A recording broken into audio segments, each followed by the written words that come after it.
ಇವತ್ತು ತಾವೆಲ್ಲರೂ ಕೂಡ ಪರೀಕ್ಷೆನ ಬರಲಿಕ್ಕೆ ಹೋಗ್ತಾ ಇದ್ದೀರಿ. ಸ್ವಲ್ಪ ಒಂದು ಕ್ವಶನ್ ಪೇಪರನ್ನು ಇದೆ, ಸ್ವಲ್ಪ ನೋಡ್ಕೊಂಡು ಹೋಗಿ. ಅಲ್ಪ ಪ್ರಾಣಗಳು 10 ಬರ್ತಾವ. ಸೊ ನಿಮಗೆ ಗೊತ್ತದ, 2 ಯೋಗವಾಹಕಗಳು ಬರ್ತಾವ. ಮಹಾಪ್ರಾಣಗಳು ಸಹಿತ 10, ಅಲ್ಪ ಪ್ರಾಣ 10, 25 ವರ್ಗೀಯ ವ್ಯಂಜನಗಳು, 5 ಅನುನಾಸಿಕಗಳು, ದಿಗಂತ ಪದ, ಜಸ್ತ್ವಸಂಧಿ, ಚತುರ್ಥಿ ವಿಭಕ್ತಿಯ ಕಾರಕಾರ್ಥ ಸಂಪ್ರದಾಯ, ಅನೇಕ ಉಪವಾಕ್ಯಗಳು ಒಂದು ಪ್ರಧಾನ ವಾಕ್ಯಕ್ಕೆ ಅಧೀನವಾಗಿದ್ದಾಗ ಉಪವಾಕ್ಯಗಳು ಮುಗಿದಾಗ ಬಳಸೋ ಲೇಖನ ಚಿಹ್ನೆ ಅರ್ಧವಿರಾಮ, ಸಾಕು ಪದದ ಅವ್ಯಯ ಕ್ರಿಯಾರ್ಥಕಾವ್ಯಯ, ದ್ವಂದ್ವ ಸಮಾಸ, ಗಿರಿವನ ದುರ್ಗಗಳು ಅಂತಕ್ಕಂಥದ್ದು. ಚಕ್ರಪಾಣಿ ಅದು ಬಹುವ್ರೀಹಿ ಸಮಾಸ ಬರ್ತದೆ. ಇಮ್ಮಡಿ ಕರ್ಮಧಾರ್ಯ ಸಮಾಸ ಬರ್ತದೆ. ಅರಮನೆ ತತ್ಪುರುಷ ಸಮಾಸ ಬರ್ತದೆ. ಇನ್ನು ತುತ್ತ ತುದಿ ದ್ವಿರುಕ್ತಿ, ಸತಿಪತಿ ಜೋಡು ನುಡಿ, ವಂದ್ಯ ಬಂಜೆ ಕುಠಾರ ಕೊಡಲಿ, ಮಾಡನು ನಿಷೇಧಾರ್ಥಕ, ಮಾಡಿಯನು ಸಂಭಾವನಾರ್ಥಕ, ನೆನಪು ಕೃದಂತ ಭಾವ, ಜಾನತನ ತದ್ದಿತಾಂತ ಭಾವನಾಮ. ಮನುಷ್ಯನಿಗೆ ಲೆಕ್ಕವಿಡುವ ಅವಶ್ಯಕತೆ ಯಾವಾಗ ಉಂಟಾಯಿತು ಅಂತ ಕೇಳಿದ್ದಾರೆ. ಹಸಿದು ಮಲಗಿದ್ದ ಹುಲಿ ಏನೆಂದು ಯೋಚಿಸಿತು. ವಿಶ್ವೇಶ್ವರಯ್ಯ ಅವರ ಹುಟ್ಟುಹಬ್ಬದ ನೆನಪಿಗಾಗಿ ಯಾವ ದಿನಾಚರಣೆಯನ್ನು ಮಾಡಲಾಗ್ತಾ ಇದೆ ಅಂತ ಕೇಳಿದರು. ಆನ್ಸರ್ಸ್ ಬೇಕಾದರೆ ನೋಡ್ಕೊಡ್ರಿ, ಇಲ್ಲದ ಜಸ್ಟ್ ಕ್ವಶನ್ಸ್ ಆದರೂ ಒಂದ್ಸರಿ ಕಣ್ಣಾಸ್ಕೊಡ್ರಿ. ಶ್ರೀರಾಮನಿಗೆ ಸಮರ್ಪಿಸಲು ಶಬರಿ ಏನನ್ನು ಸಂಗ್ರಹಿಸಿದ್ದಳು. ಕವಿ ನೋಡಿದ ಅಡಕೆ ತೋಟ ಎಲ್ಲಿದೆ. ದ್ರೋಣ ಯಾರೊಡನೆ ಪರಶುರಾಮನ ಬಳಿಗೆ ಬಂದ. ಪುಟ್ಟ ಪೋರಿಯ ಅಮ್ಮ ಎಲ್ಲಿ ಮಲಗಿದ್ದಾಳೆ. 2 ಮಾರ್ಕ್ಸ್ ಕ್ವಶನ್. ಮದಲಿಂಗನ ಕಣಿವೆಯಲ್ಲಿ ಬರುವಾಗ ಶಾನುಭೋಗರು ಏನೆಂದು ಯೋಚಿಸ್ತಾರೆ. ನಲ್ವಡಿ ಕೃಷ್ಣರಾಜರ ಒಡೆಯರ ಕಾಲದಲ್ಲಿ ಯಾವ ಕ್ಷೇತ್ರಗಳು ಸ್ವಯಂ ಆಡಳಿತದ ಕ್ಷೇತ್ರಗಳಾಗ್ತವೆ. ಮಹಿಳೆಯ ಅರ್ಥನಾದ ಕೇಳಿ ರಾಹೀಲನ ಮನದಲ್ಲಿ ಮೂಡಿದ ಪ್ರಶ್ನೆಗಳು ಯಾವುವು.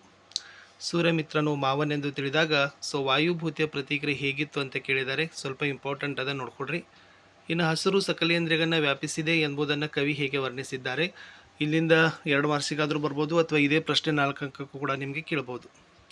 ಇನ್ನು ಯಜ್ಞಾಂಶದ ಹನೆಯಲ್ಲಿದ್ದ ಪಟ್ಟಿಯಲ್ಲಿ ಏನೆಂದು ಬರೆಯಲಾಗಿತ್ತು ಅಂತ ಕೇಳಿದ್ದಾರೆ. ಇದು ನೋಡ್ಕೊಡ್ರಿ. ಇನ್ನು ಪೂರಕ ವಾಚನದಲ್ಲಿ ಟು ದಿ ಲಾಸ್ಟ್ ಗ್ರಂಥದ ಸಿದ್ಧಾಂತಗಳನ್ನು ಕೇಳಿದ್ದಾರೆ.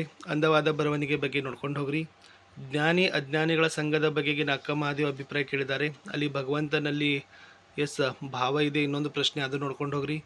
ಪೈಗಳ ತಾಯಿಯ ಕಾವ್ಯ ರಚನೆ ಮಾಡಲು ಏಕೆ ವಿರೋಧ ಮಾಡ್ತಾಳೆ ಅಂತ ಕೇಳಿದ್ದಾರೆ. ಇಂಪಾರ್ಟೆಂಟ್. ಗುರುಪದೇಶ ಯಾರಿಗೆ ಮೆಚ್ಚುಗೆ ಆಗೋದಿಲ್ಲ ಅಂತ ಕೇಳಿದರು.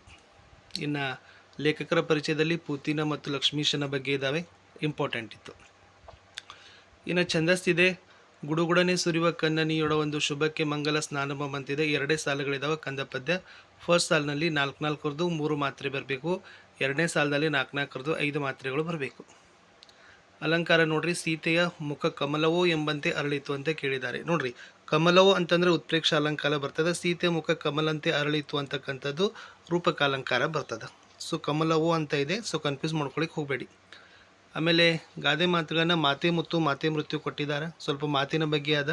ಸೊ ಮಾತು ಹೇಗಾಗಬೇಕು, ಮಾತಿನ ಮಹತ್ವವನ್ನು ತೋರಿಸಿದ್ದಾರೆ, ಇಂಪಾರ್ಟೆಂಟ್ ಅದ. ಮಿಂಚಿ ಹೋದ ಕಾಲಕ್ಕೆ ಚಿಂತಿಸಿ ಫಲವೇ ಇಲ್ಲ. ಅಂದ್ರೆ ಸಮಯ ಒಂದು ಸಲ ಗತಿಸಿ ಹೋದಾಗ ಮತ್ತೆ ಸಮಯ ನಮಗೆ ಬರೋದಿಲ್ಲ.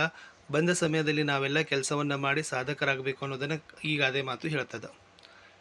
ಶಿಗುರು ತೆಗೆದ ಕಬ್ಬಿನಂತೆ ಉಷ್ಣ ಅಳಿದ ಹಾಲಿನಂತೆ ನಮ್ಮ ಭಾಷೆ ಪಾಠದ ಗದ್ಯ ಪಾಠದ ವಾಕ್ಯ ಇದೆ. ಸೊ ಈ ಮಾತನ್ನು ಕನ್ನಡ ಭಾಷೆ ಹೇಗೆ ಹದಗೊಂಡಿತ್ತು ಅಂತ ಮಹಾಲಿಂಗರಂಗ ಹೇಳಿದ ಅನ್ನೋದನ್ನು ಕವಿ ಏನು ಮಾಡಿದ್ದಾರೆ, ಲೇಖಕರಲ್ಲಿ ಹೇಳಿದ್ದಾರೆ. ಸ್ವಾರಸ್ಯ ನೋಡ್ಕೊಡ್ರಿ. ಹಾಗಾದರೆ ಎಲ್ಲರಿಗೂ ಮನೆ ಆಗುವವರೆಗೂ ನನಗೂ ಮನೆ ಬೇಡ, ಎದೆಗೆ ಬಿದ್ದ ಅಕ್ಷರದಿಂದ.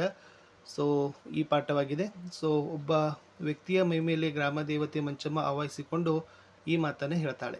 ಅಂದರೆ ಸಮಾನತೆಯ ತತ್ವ ಇಲ್ಲಿ ಪ್ರತಿಬಿಂಬಿಸಿದ. ಪಂಡಿತ ಜನಮೆಲ್ಲ ಮೆಚ್ಚಿ ಬಿಚ್ಚಳಿಸಿ ಅಂತ ಇದೆ. ಇದು ಶಿವಕೊಟ್ಯಾಚಾರ್ಯ ಬರೆದು ಅಗ್ನಿಭೂತಿ ಮತ್ತು ವಾಯುಭೂತಿಯರ ಕಥೆಯ ಒಂದು ವಾಕ್ಯ. ದಿನ ಪಶು ತಮ್ಮ ಕೊಲಿಸಿದ ನೆಲನೊಡನೆ ಮತ್ತೆ ಮುದುವಾಳ್ಪಿ ಅಂತ ಇದೆ.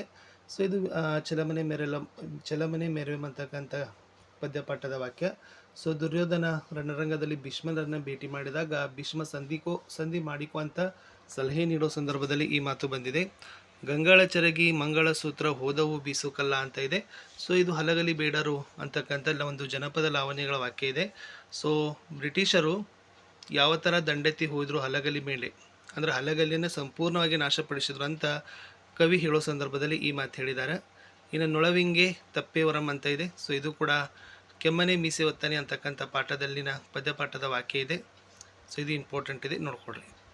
ಇನ್ನು ನೆಕ್ಸ್ಟ್ ನಿಮಗೆ ಕೊಟ್ಟಿರ್ತಕ್ಕಂಥ ಏನಪ್ಪ ಅಂದ್ರೆ ಕೊರಳ ಸೆಲೆ ಹಿಗ್ಗಿದವು ದೃಗ್ಜಲ ಅಂತ ಇದೆ. ಸೊ ಪದ್ಯಪಾಠದಲ್ಲಿ ಇರ್ತಕ್ಕಂಥ ವಾಕ್ಯಗಳಿತ್ತು. ಮಾರಿಗ ಉತ್ತರವಾಯಿತು ನಾಳಿನ ಭಾರತ.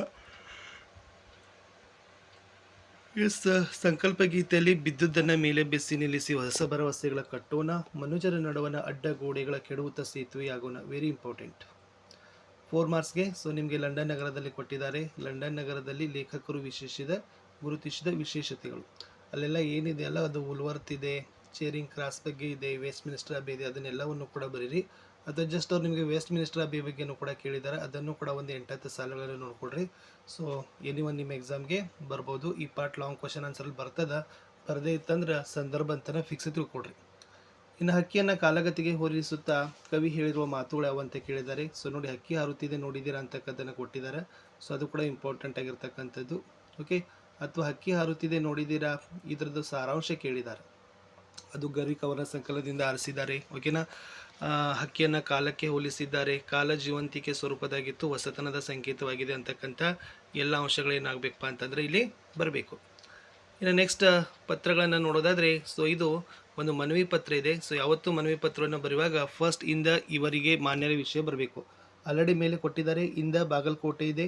ಜನಪದ ಲೋಕ ನಿರ್ದೇಶಕರಿಗೆ ಪ್ರದರ್ಶನದ ಸಮಯ, ವಸತಿ ಬಗ್ಗೆ ಮಾಹಿತಿ ಕೊಡುವಂತೆ ಮನವಿ ಪತ್ರ ಇದೆ. ಸೊ ಫಾರ್ಮ್ಯಾಟ್ ನೋಡ್ಕೊಡ್ರಿ. ಇಂದ ಬರಬೇಕು. ಗೆ ಮಾನ್ಯರೇ, ವಿಷಯ ಪತ್ರದ ಒಡಲು ವಂದನೆಗಳೊಂದಿಗೆ ಸ್ಥಳ ದಿನಾಂಕ ಇಂತಿತಮ ವಿಶ್ವಾಸಿ. ಇಲ್ಲಿ ಇಂದ ಮತ್ತು ಹೊರ ವಿಳಾಸವನ್ನು ಬರೀರಿ. ಅಂತ ವೈಯಕ್ತಿಕ ಪತ್ರ ಬರಿಬೇಕಾದ್ರೆ ಸೊ ಫಸ್ಟ್ ಏನು ಬರಿತೀರಿ, ಈ ಕಡೆ ಎಸ್ ಇಲ್ಲಿ ಕ್ಷೇಮ ಬರ್ತದ, ಇಲ್ಲಿ ಕ್ಷೇಮ ಬರ್ತದ, ಇಲ್ಲಿ ಶ್ರೀ ಬರ್ತದ, ಇಲ್ಲಿ ಇಂದ ಬರ್ತದ. ಇವತ್ತಿಂದ ಡೇಟ್ ಹಾಕೊಂಡು ಬಿಡ್ರಿ 21/3 ಅಂತ. ಓಕೆನಾ. ಇಲ್ಲಿ ಗೆಳತಿಗೆ ಪತ್ರ ಬರೆಯೋದಾದ, ನಿಮ್ಮ ಶಾಲೆಯಲ್ಲಿ ವಾರ್ಷಿಕೋತ್ಸವ ಆಚರಣೆ ಮಾಡಿದ್ದು. ಆಮೇಲೆ ಇಲ್ಲೆಲ್ಲ ಸಂಬೋಧನೆ ಬರಬೇಕು. ಫಸ್ಟಿಗೆ ಸಂಬೋಧನೆ ಬರಿತೀರಿ, ಸ್ಟಾರ್ಟಿಂಗ್ ಬರಿತೀರಿ, ಒಡಲು ಬರಿತೀರಿ, ವಂದನೆಗಳು ಬರಿತೀರಿ.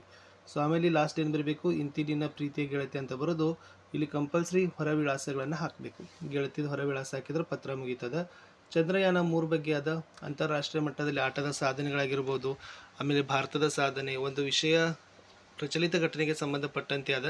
ಸೊ ಅದನ್ನು ಪೀಠಿಕೆ, ವಿಷಯದ ನಿರೂಪಣೆ ಮತ್ತು ಉಪಸಂಹಾರ ಅಂತ ಒಂದು ಪೇಜ್ದಾಗ ಬರೀರಿ.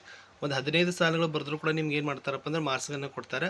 ಇನ್ನು ನೆಕ್ಸ್ಟ್ ಪ್ರಾಚ್ಯ ಸ್ಮಾರಕಗಳ ಸಂರಕ್ಷಣೆ, ಇದು ಆಲ್ರೆಡಿ ನಿಮ್ಮ ಪುಸ್ತಕದಲ್ಲದ. ಸೊ ಅದನ್ನು ಕೂಡ ನೀವೇನು ಮಾಡ್ಕೊಡ್ರಿ, ಸ್ವಲ್ಪ ಪಾಸ್ ಮಾಡಿ.